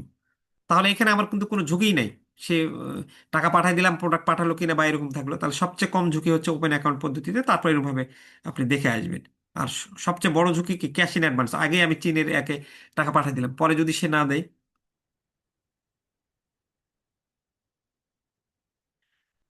ডকুমেন্টস এগেনস্ট পেমেন্ট এবং ডকুমেন্টস এগেনস্ট অ্যাকসেপ্টেন্সের মধ্যে পার্থক্য কি? ভালো করে পড়বেন, এগুলো কাজে দিবে। ওই যে ডকুমেন্টস এগেনস্ট পেমেন্ট, ক্রেতা টাকা না দিলে কাগজপত্র পাবে না, আর ক্রেতা পরে টাকা দেওয়ার অঙ্গীকার করে কাগজপত্র পায়। আমরা কিছুক্ষণ আগে ওই ব্যাখ্যা পড়লাম না ডকুমেন্টস এগেনস্ট পেমেন্ট, প্রথম দিকে যে আপনি পেমেন্ট করবেন ডকুমেন্টস পাবেন, আর এখানে আপনি পেমেন্ট করেন নাই কিন্তু বিলটা রিসিভ করছেন পরে 30 দিন বা 60 দিন পরে আপনি পেমেন্ট করবেন আর কি। সো ওইগুলোই লেখা আছে, একটু দেখে নেবেন। সো এই ছিল আমাদের এই চ্যাপ্টার। আমরা এখন একটু আপনাদের যেই কেস স্টাডিটা আসছিল সেই কেস স্টাডিটা একটু দেখব। আমরা এই ষষ্ঠ ব্যাংকিং ডিপ্লোমায় একটা এই চ্যাপ্টারে রিলেটেড একটা কেস স্টাডি ছিল, কেস স্টাডিটা বুঝবো। আর এই ডিফারেন্সগুলো তো আমরা পড়লামই। শর্ট কোয়েশ্চেন আমাদের আছে, শর্ট কোয়েশ্চেনটা আমরা যেহেতু মূল প্রশ্ন আলোচনা করে ফেলছি, শর্ট কোয়েশ্চেন আপনাদের আর কোনো সমস্যা হবে না, শর্ট কোয়েশ্চেনগুলো পড়ে নেবেন। তবে এই রিলেটেড একটা ছিল 6 BPA তে আপনার কেস স্টাডি ছিল। সেই কেস স্টাডিটা কিরকম, যেমন বাংলা ট্রেডিং কর্পোরেশন একটা বাংলাদেশি আমদানিকারক প্রতিষ্ঠান, চীন থেকে শিল্প যন্ত্রপাতি আমদানি করতেছে। তো এই বাংলা ট্রেডিং কর্পোরেশন কোথা থেকে আমদানি করতেছে? চীন থেকে পণ্য। প্রতিষ্ঠানটি একটি খ্যাতনামা সরবরাহকারীর সাথে চুক্তিবদ্ধ হয়ে এলসি খুলছে, ব্যাংকের সাথে এলসি খুলছে, যা বাণিজ্যিক ব্যাংকের মাধ্যমে পেমেন্ট নিশ্চয়তার ভিত্তিতে ইস্যু করা হয়েছে। তবে আমদানি কার্যক্রম চলাকালে প্রতিষ্ঠানটি বেশ কিছু চ্যালেঞ্জের মুখোমুখি হয়েছে। আমি যখন যন্ত্রপাতি নিয়ে আসবো তার বেশ কিছু চ্যালেঞ্জ হচ্ছে। মূল্য নির্ধারণ এবং যাচাইয়ে বিলম্ব, কাস্টমস কর্তৃপক্ষ পণ্যের মূল্য যাচাইয়ের দেরি করায় খালাস প্রক্রিয়া বিলম্বিত হচ্ছে। মানে আমি মাল বন্দর থেকে নামাতে পারতেছি না আমার যন্ত্রপাতিগুলো। ডকুমেন্টসে বৈসাদৃশ্য, এলসির শর্ত অনুযায়ী দলিল না হওয়ায় এখন বাণিজ্যিক ব্যাংক পেমেন্টে বাধা দিচ্ছে। কারণ ব্যাংক তো খুবই কাগজপত্র, মানে একটু যদি 19-20 হয় তাহলে কিন্তু ব্যাংক আর সেখানে থাকতে চায় না। ডলার সংকট, বৈদেশিক মুদ্রার রিজার্ভ কমে যাওয়ায় বাণিজ্যিক ব্যাংক এলসি নিষ্পত্তিতে দেরি করতেছে। এখন এলসি নিষ্পত্তি দেরি হলে আমার প্রোডাক্ট পাইতে তো দেরি হবে।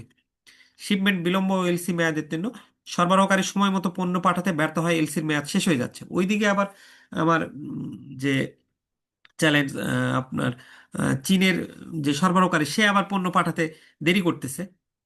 কেন্দ্রীয় ব্যাংক এবং বাণিজ্যিক ব্যাংকের সাম্প্রতিক উদ্যোগ, কেন্দ্রীয় ব্যাংক এবং বাণিজ্যিক ব্যাংক সাম্প্রতিকভাবে অগ্রাধিকার ভিত্তিতে বৈদেশিক মুদ্রা বরাদ্দ করতেছে। যে কোন কোন খাতগুলো আগে বৈদেশিক মুদ্রা দরকার, কারণ বৈদেশিক মুদ্রা তো আমাদের দেশে সংকট থাকে।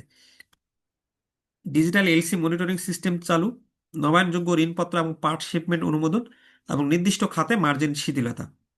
কার্যক্রম, একজন ট্রেড ফাইন্যান্স অফিসার হিসেবে ব্যাংক ও আমদানিকারকের মধ্যে সমন্বয়ের মাধ্যমে এলসি ব্যবস্থাপনার উন্নয়নের জন্য আপনাকে সুপারিশ করতে বলছে।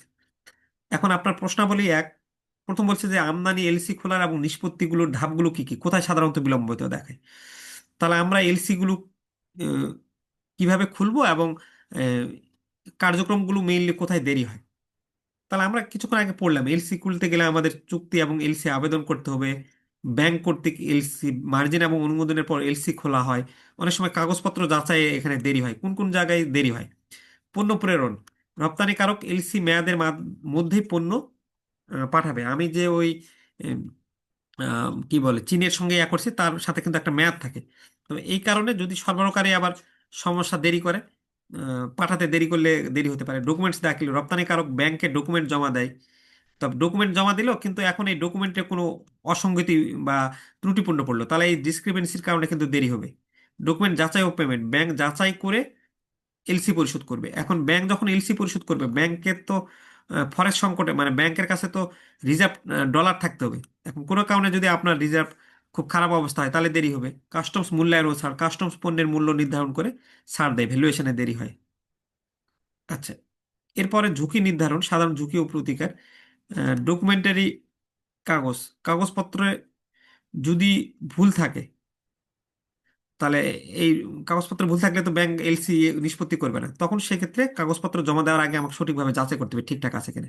ফরেন এক্সচেঞ্জ ঝুঁকি, আমি যদি দেখি যে বৈদেশিক মুদ্রার সামনে একটা সংকট আছে, দেশে অস্থিতিশীল পরিবেশ, তখন আমি আগে থেকেই কি বলে যে এই বছরের এই সময় গিয়ে আমার সংকট হতে পারে, সেক্ষেত্রে আমি আগেই আমদানি কখন করব একটা আগে পরিকল্পনা নিব।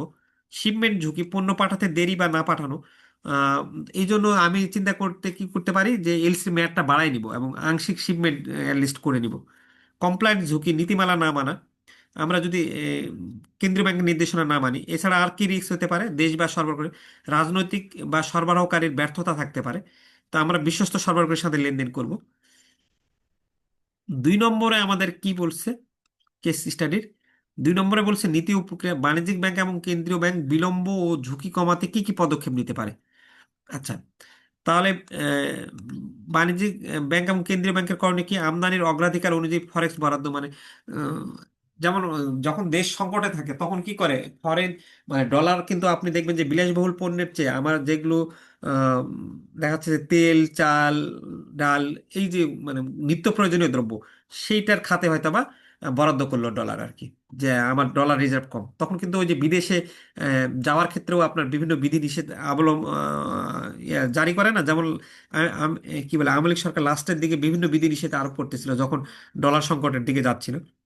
ডিজিটাল এলসি মনিটরিং সিস্টেম চালু করা, রিনিউয়েবল এলসি ও পার্শিয়াল শিপমেন্ট অনুমোদন করা, দ্রুত অনুমোদন এবং সহজ ডকুমেন্টেশন ব্যবস্থা করা, গুরুত্বপূর্ণ খাতে মার্জিন শিথিলীকরণ। আচ্ছা, এরপর আমরা দেখি যে টেকসই সমাধান, আমদানিকারকের দৃষ্টিকোণ থেকে দক্ষ সময়োপযোগী এবং ঝুঁকিমুক্ত এলসি ব্যবস্থাপনার জন্য কি কি ব্যবস্থা গ্রহণ করা যেতে পারে। আচ্ছা, তাহলে আমদানিকারকের জন্য যে সুপারিশ, ভাই তুমি যখন ডকুমেন্টস জমা দিবা তখন যেন সঠিক এবং পূর্ণ ডকুমেন্ট সময় মতো জমা দাও, নাহলে ওখানে আবার দেরি হয়ে যাবে তোমার। ব্যাংক এবং সরবরাহকারীর সাথে নিয়মিত সমন্বয় রাখা, তুমি ব্যাংকের সঙ্গেও এবং তোমার যে পাঠাচ্ছে, কারণ আপনি যদি সাপ্লায়ারের সাথে নিয়মিত সময় টময় না কথা বলেন যে ভাই তুমি তোমার প্রোডাক্টের কি অবস্থা, মানে ফিডব্যাক যদি না নেন, তাহলে কিন্তু সেও প্রোডাক্ট পাঠাতে দেরি করবে। বাস্তবসম্মত শিপমেন্ট সময় এলসি মেয়াদ নির্ধারণ করবেন, ডিজিটাল নিয়মিত এলসি পর্যবেক্ষণ করবেন এবং আগে থেকেই ফরেক্স পরিকল্পনা, যে আমার এত এই মাসে আমি পাঠাচ্ছি, আমার এরকম রিজার্ভ লাগবে ডলার, তাহলে আগে থেকে আপনি সেই ডলারটা ব্যবস্থা করে রাখেন এবং আপনার কমপ্লায়েন্স প্রস্তুতি রাখবেন। সো এই ছিল আমাদের আজকের ক্লাস। আমরা একটু ওই যে কোন ভাই বলছিল যে 12 নম্বর প্রশ্নটা, একটু 12 নম্বর প্রশ্ন দেখি।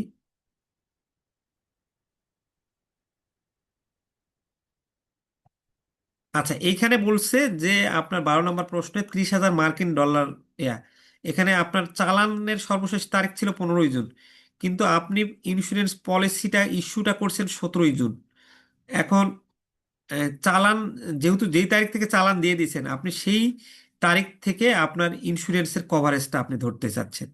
তো যখন আপনি এই বিলটা পাঠাইছেন তখন আপনার ব্যাংক বলতেছে যে আপনি দেখাচ্ছেন হলো প্রোডাক্টটা চালান হয়েছে 15ই জুন, কিন্তু ইন্স্যুরেন্স আপনি 17ই জুন ইস্যু করে বলতেছেন যে 15ই জুন থেকে কভারেজ দিতে হবে।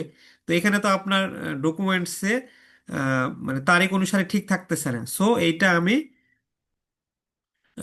ব্যাংক ডকুমেন্ট গ্রহণ করতে অস্বীকার করতেছে। বাট ব্যাংকে আপনি বলতেছেন যে ভাই তোমার এই কি বলে ট্রেডের যে নিয়ম কানুন সেইখানে 608-এর 28 জিতে বলা আছে যে ইন্স্যুরেন্স হচ্ছে কভারেজ চালানোর তারিখের আগে বা একই দিনে কার্যকর আহ, হলেই হবে। কবে ইস্যু হয়েছে সেটা মূলত বড় বিষয় নয়, যে 17 জুন ইস্যু হয়েছে এটা কোনো বড় বিষয় নয়। 15 জুন যেদিন আমি কি বলে আপনার চালান হয়েছে সেই চালানের তারিখের আগে অথবা সেই দিন কার্যকর হলেই হবে আর কি, সেদিন থেকে। হ্যাঁ, সেদিন থেকে কার্যকর ধরা হলেই হবে, সো এটা কোনো সমস্যা নাই। তারপর 745-এর 20 প্যারাগ্রাফে বলছেন যে ইস্যুর তারিখ না, ইস্যুর তারিখ কত, 17 জুন। ইন্স্যুরেন্স কবে থেকে কার্যকর হয়েছে সেটাই গুরুত্বপূর্ণ। তাহলে ইন্স্যুরেন্স কার্যকর আমরা ধরতেছি 15ই জুন, সো সেটা গুরুত্বপূর্ণ, এটাও নিয়ম অনুযায়ী ঠিক আছে। সো আপনি বলতেছেন যে এই আর্টিকেল অনুসারে এইখানে ডকুমেন্টসে কোনো ভুল নাই, তুমি পেমেন্টটা করে দাও। এই ছিল সারসংক্ষেপে, এই ডকুমেন্টে কোনো ভুল বা ব্যত্যয় নেই, ইস্যুইং ব্যাংকে পেমেন্ট নিশ্চিত করতে হবে। এই ছিল আমাদের আজকের ক্লাস। কারো কোনো কিছু জিজ্ঞাসা থাকলে বলতে পারেন, নাহলে আমরা ক্লাসটা ক্লোজ করে দিচ্ছি। যেহেতু জুম্মার দিন আর আধা ঘন্টা সময় আছে, সবাই যে যার মতন কাজ করে ফেলবে। ক্লাসগুলো স্যার আমাদের লিঙ্কে দিয়ে দিবেন, আমরা অবসরে আরো শুনতে পারবো। হ্যাঁ হ্যাঁ, আবার শুনে নিতে হবে, তাহলে আপনাদের পড়াটা দ্রুত হবে মুখস্থ। আমি আজকে আমাদের লিঙ্কে এটা দিয়ে দিবেন স্যার। রাতের মধ্যে হয়তোবা আপলোড করে দিবনি। আমি গ্রামে আসছি তো, হয়তোবা দুপুরের পর শহরে যাব নওগাঁতে, তা রাতের মধ্যে দিয়ে দিব। রেকর্ড করে রাখছি, আপনারাও একটু, যখনই ক্লাস শুরু করব আমরা, আমার অনেক সময় মনে থাকে না, আমি এটা ইয়ে করছিলাম যে কোনো কারণে যদি রেকর্ড করতে ভুলে যাই তখন আবার ক্লাসটা থাকবে না। সো ক্লাস শুরু হওয়ার সাথে সাথে বলবে যে স্যার একটু রেকর্ডটা চালু করেন। কেস তো ঠিক, স্টাডি কেস স্টাডি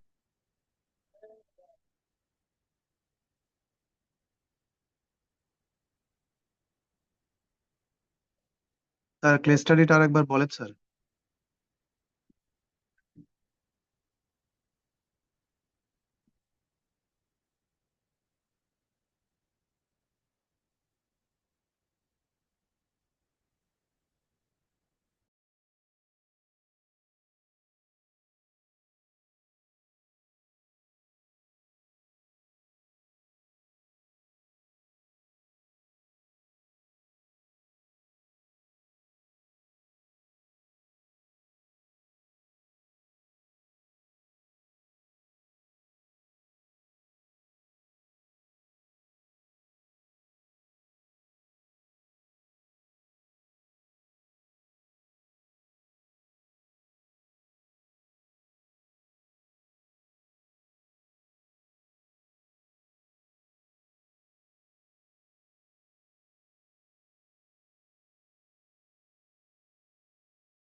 কোনো কিছুই শোনা যাচ্ছে না স্যার। আচ্ছা, এখানে যে জিনিসটা বলছে যে এবার মনে হয় শুনতে পারার কথা, আহ, যে আপনি এলসি খুলতে গেলে পদ্ধতিগুলো অবলম্বন কিভাবে করবেন। সো এটা আমরা গোটা চ্যাপ্টারই ফার্স্ট টু লাস্ট এটা নিয়েই পড়ে আসছি, প্রথম থেকে যারা ক্লাসটা করছেন। যে এলসি খুলতে গেলে আমার এলসি আবেদন করা লাগবে, ব্যাংক আবার এলসি খুলবে আবেদনটা যাচাই বাছাই দেখে।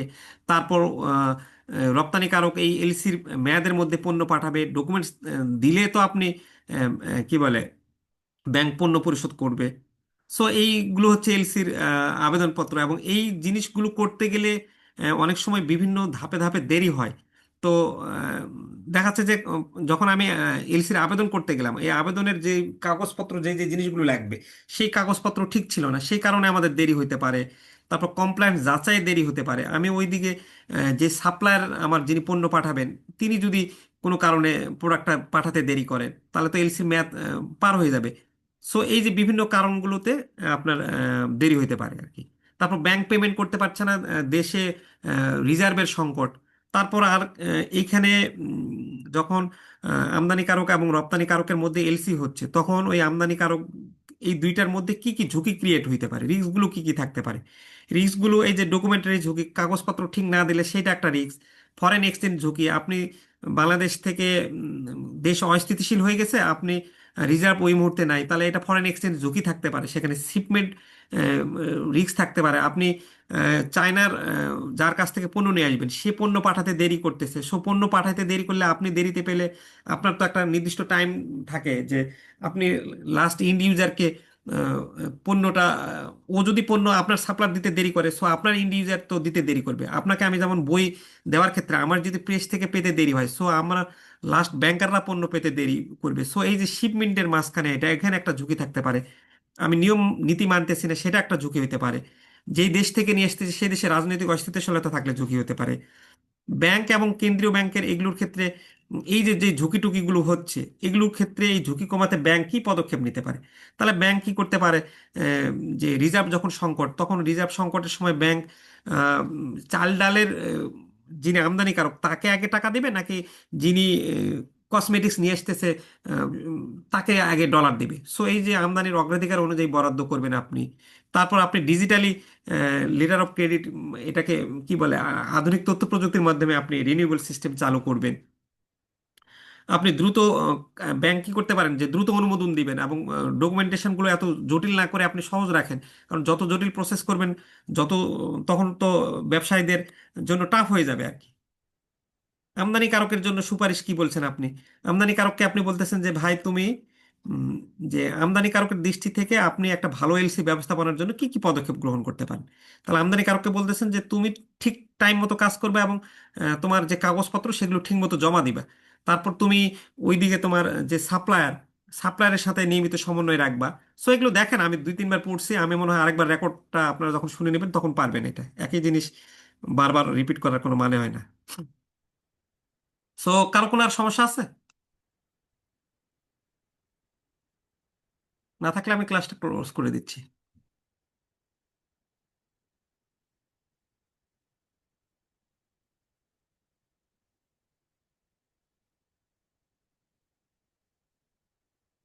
শব্দ তো শুনতে পারার কথা, এখন তো ইয়া দিয়ে দিছি যখন রিপিট করছি। তো ক্লাসটা শেষ করে দিচ্ছি। সবাই ভালো থাকবেন, হ্যাপি থাকবেন, অ্যাক্টিভ থাকবেন।